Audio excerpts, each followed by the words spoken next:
Footsteps, Chapter 4. It is true in every direction that great pioneers have little time to straighten roads and beautify surroundings. This work is usually left to future generations. The pioneer must break through the uncharted country, which is of itself a great attainment. One of the wonders of Mrs. Eddy's achievements is the fact that she was both discoverer and founder. Certainly those who would criticize the paths she took, which at times were necessarily circuitous, must have little appreciation of her attainment, its value to the world, and the honor due to such a one for reaching the goal, especially if this goal be that inspiration which is the greatest goal of all, namely the desire and ability to unfold the process of right thinking and right living, so that man may be reunited to his Father in that heavenly sense of home, where joy and peace without interruption attend man's service of God. In considering Mrs. Eddy's life and her so-called human experiences, one must bear in mind that everything she did, every move she made, was with the express intention and determination to guard and protect, at any cost, this pearl of great price, which, to her, would be her spiritual thinking. Since, without this spiritual thinking, her value as discoverer, as a teacher, and as a leader would be rendered null and void. With the average person, the motive that impels him to take thought for his life, what he should eat or drink, to be obedient to his physician and to the laws of health, is that he may preserve his human health and life. This was not true of Mrs. Eddy as I knew her. To judge her as one impelled by fear for her physical condition, or by the effort to preserve a human sense of life, is entirely to misunderstand the motives from which her actions proceeded.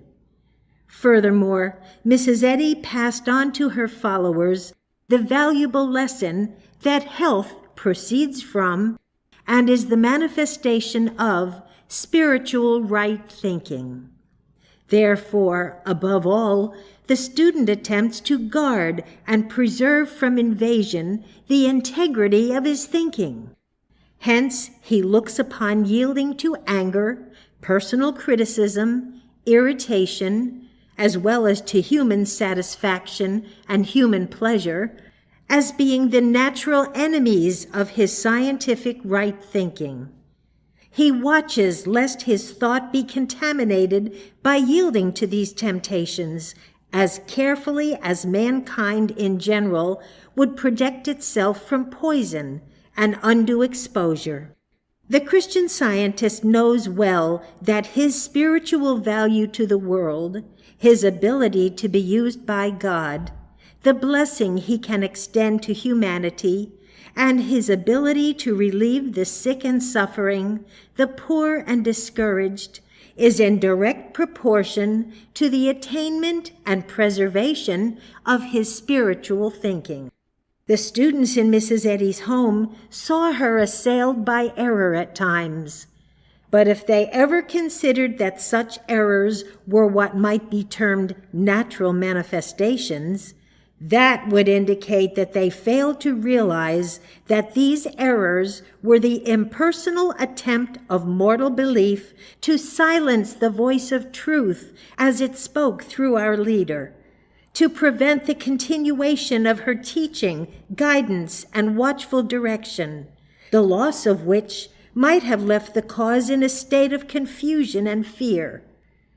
Above all, Mrs. Eddy had overcome dependence on physicality and had handled the common claims of sickness. The phases of error and sickness which assailed Mrs. Eddy were therefore the attempt of evil minds to crucify her, as they did the Master. What was uppermost in Mrs. Eddy's thought was not any fear of death coming through a human desire to live, but the realization of the vital importance of remaining to finish her work for the cause. She saw the work that needed to be done and was able to make the demonstration, which was to remain and do it.